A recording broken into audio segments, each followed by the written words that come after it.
Yeah, good start for us. Obviously, just a lot of practice for this group, and it was nice to get out in front of our home crowd and play finally against another team. We had a scrimmage earlier, but it's always nice to get in a real uniform and have fans in the stands and officials and the flash of brass and all that type of thing. So really good for us. Was excited to see we had 6 players in double figures, almost 7. 25 assists to 11 turnovers obviously is a great assist to turnover ratio. We did a lot better in the second half with our field goal percentage. Seemed like in the first half we had a little bit of trouble finishing and missed some open shots, but did a lot better in the second half defensively. Obviously, all the way through the game, pretty good performance for us. So, was glad we could host Muskingum up here, and best of luck to them in their season. But we're getting ready to kick things off for us, and now everything goes in the win or loss column, and I think our players are ready to get things going.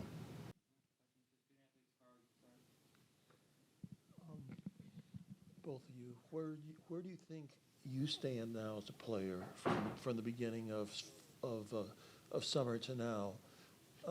Let's just start there. Jenna, what have you accomplished so far? I think I've gotten a lot more confident in myself and my ability, and I think I hold a bigger role definitely than I did last year, and even since the summer has progressed. And I think offensive rebounding for me is big, and defensive, and just being confident, being aggressive, and taking my shot when I have it. Were you shooting more threes than I remember from last year? It's a long time. Okay. Yes, yeah, I worked on my three-point shot a lot over the summer and in the off-season, and it's definitely improved. And yes, I am taking more than I shot last year.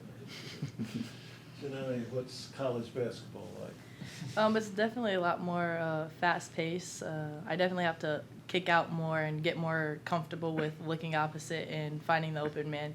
But I think I'm adjusting well and fit into the program, and I'm just getting comfortable in trying to know my place and know my position in the team.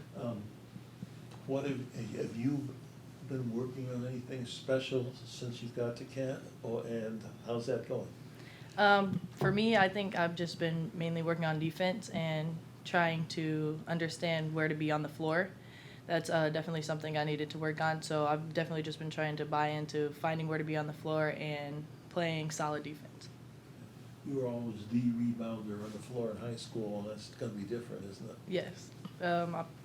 Everybody here has more skill so that you don't have to rely on one person, so I'm always trying to rebound, but just doing what I can. Jenna, how has the team grown since your first practice? I think we all play more connected now. At first it was hard because I know the team's a lot different now. There's a different dynamic in the team now, so it's definitely was hard to be all connected and be one, but now that we know how to play with each other, it's a lot better. Jenna, how has the team grown from your point of view?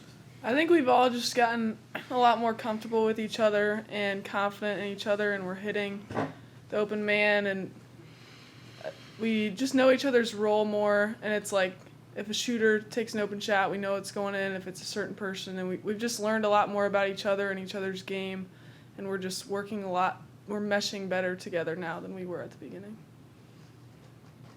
Yeah, I mean, that's a whole different ballgame. You got Sun Belt team followed by an SEC team, and it's what we've been talking about and practicing towards.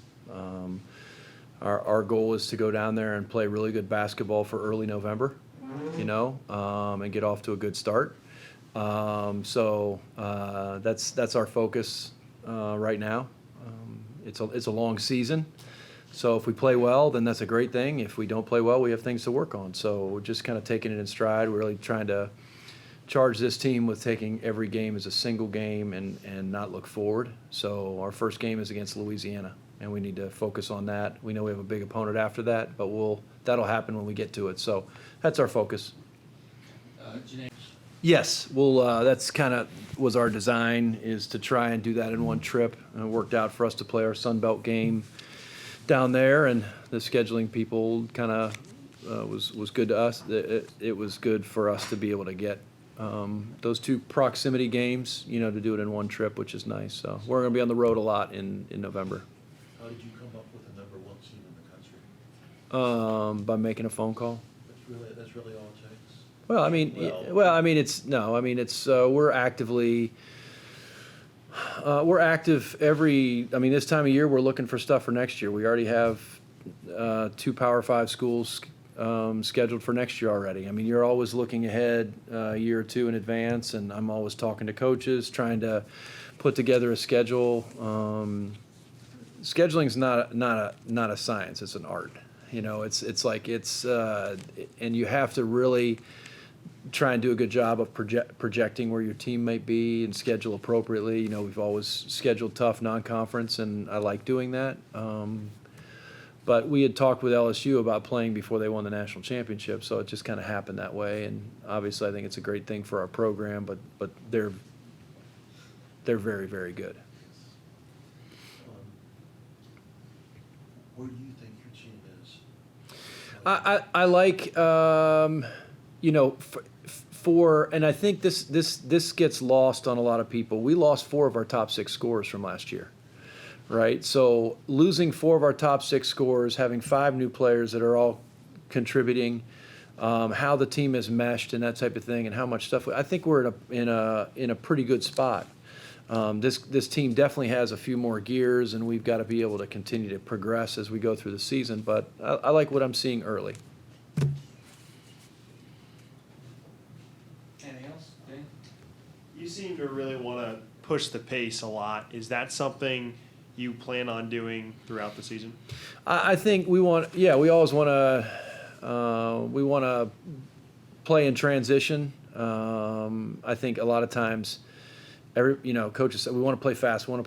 I want to play at the appropriate speed for who we're playing. I think there's certain teams that you have an advantage in transition. I think you have to put pressure on teams early in the shot clock to defend you without fouling. So we're always going to play that way, but I also don't want to play reckless. I think there's a big difference between that. So playing up-tempo, playing with pace, really utilizing our depth, and trying to push other teams, I think that's to our advantage because I think we have a really deep bench. And so we want to make sure that we're taxing the other team enough up and down the floor so that they're getting fatigued and maybe our depth can help us as we progress through the game. How would you assess your point guards play today in Corinne and Deanna? Yeah, really good. I mean, obviously it's nice to have, multiple point guards that are effective. Corinne, obviously, coming off of off-season surgery, it was nice to see her back out there, and she's getting back, her legs back under her and that type of thing. Deanna played really well. Deanna was the beneficiary of having Corinne out and being able to, get most of the starters' minutes at the point guard throughout the summer and while we were in Greece and stuff like that. So that really paid off for her, and I think she's playing a lot more confident and controlled as well. So was pleased to see that. Our point guards, 13 assists to 3 turnovers. So we'll take that any day of the week.